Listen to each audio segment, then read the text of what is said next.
안녕하세요. 지구과학 박쌤입니다. 오늘은 지구의 자전과 일주운동에 대해서 배워보도록 합시다. 지구는 스스로 회전 전, 스스로 회전을 하고 있습니다. 스스로 회전을 이렇게 하고 있어요. 자, 회전하는 물체는 모두 이제 회전축을 필요하죠. 그래서 지구도 자전축이라는 이 축을 중심으로 회전을 하고 있습니다. 자, 지구의 자전축을 쭉 연장해서 만나는 별을 우리가 이제 북극성이라고 해요. 북쪽으로 연장했을 때. 그리고 이 자전축을 기준으로 수직된 관계를 가지면서, 수직이면서 이 지구의 절반을 가르는 이 선을 우리가 적도라고 합니다. 그래서 적도를 기준으로 북반구, 남반구 나누게 되죠. 그래서 지구는 하루 24시 한 바퀴 360도를 이제 매일매일 돌고 있어요. 그러면 1시간에는 15도를 회전을 하고 있는 거죠. 무슨 방향으로? 그렇죠. 반시계 방향으로. 자, 반시계 방향과 방위를 연결시켜 볼까요? 자, 여기 북, 남, 여기는 서, 동. 지구는 반시계 회전, 방시계 회전. 따라서 반시계라는 것은 서에서 동으로의 회전과 같습니다. 자, 근데 여기서 중요한 것은 우리가 지구 자전을 느낄 수가 없어요. 그렇기 때문에 우리는 가만히 있고 우주가 우리를 중심으로 도는 것처럼 느끼게 됩니다. 그래서 원래는 별이 가만히 있지만 우리가 볼 때는 별이 회전하는 것처럼 보여요. 움직이는 것처럼 보여요. 우리가 반시계로 회전하고 있기 때문에 이 천체들은 반대, 시계 방향으로 회전하는 것처럼 보이죠. 그래서 하루 동안 움직이는 것처럼 보이는 운동을 일주 운동이라고 합니다. 자, 일주 운동이란 지구의 자전으로 인해서 별이 하루에 한 바퀴씩 동에서 떠서 서로 지는 운동을 이야기합니다. 지구 자전 때문에 발생한 거기 때문에 회전 속도는 동일하겠죠. 자, 여기서 봐야 될 거는 방향입니다. 남쪽을 보냐 북쪽을 보냐에 따라서 약간의 차이가 발생을 합니다. 자, 일단 공통적으로 일주운동은 동에서 서로 발생을 해요. 근데 남쪽 하늘을 쳐다보면은 왼쪽이 무슨 방향? 동남서 기억하라고 했죠. 동쪽, 그 다음에 오른쪽이 서쪽. 그래서 남쪽 하늘에서는 별의 움직임이 이렇게 시계 방향이 됩니다. 반면에 북쪽을 보면은 왼쪽이 서쪽, 오른쪽이 동쪽이 되어버리죠. 따라서 일주운동을 관찰을 하면은 동에서 서, 일주운동은 동에서 서니까 오히려 반시계가 되어버리는 현상을 보게 돼요.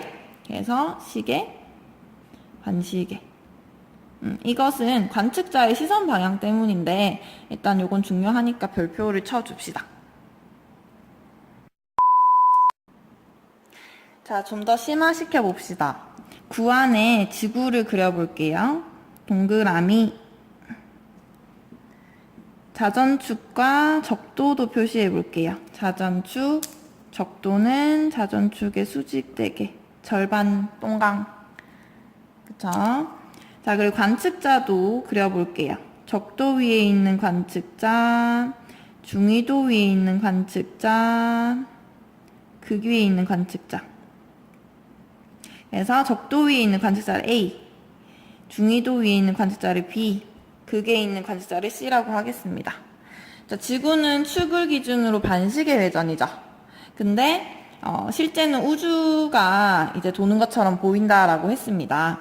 자, 우주가 이 지구가 돌면서 어떻게 도는 것처럼 보이죠? 그렇죠. 시계 방향으로 도는 것처럼 보인다고 했어요. 자, 이때 자전축을 연장해서 만나는 이 북극성이 있는 곳, 북극성, 여기를 우리가 청구의 북극이라고 부를 겁니다. 자전축을 연장해서 북극성이 있는 곳을 청구의 북극이라고 한다.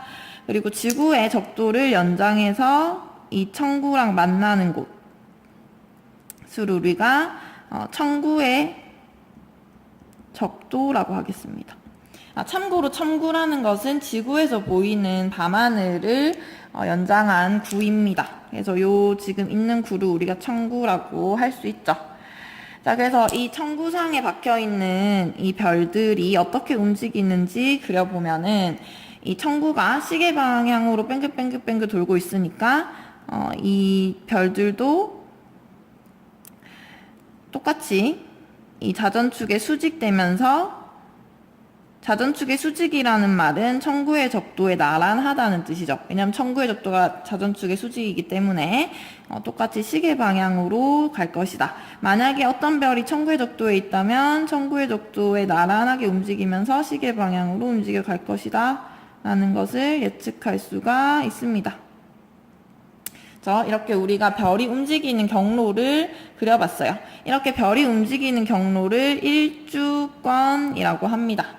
그런데 이런 일주권이 위도에 따라서 달라집니다.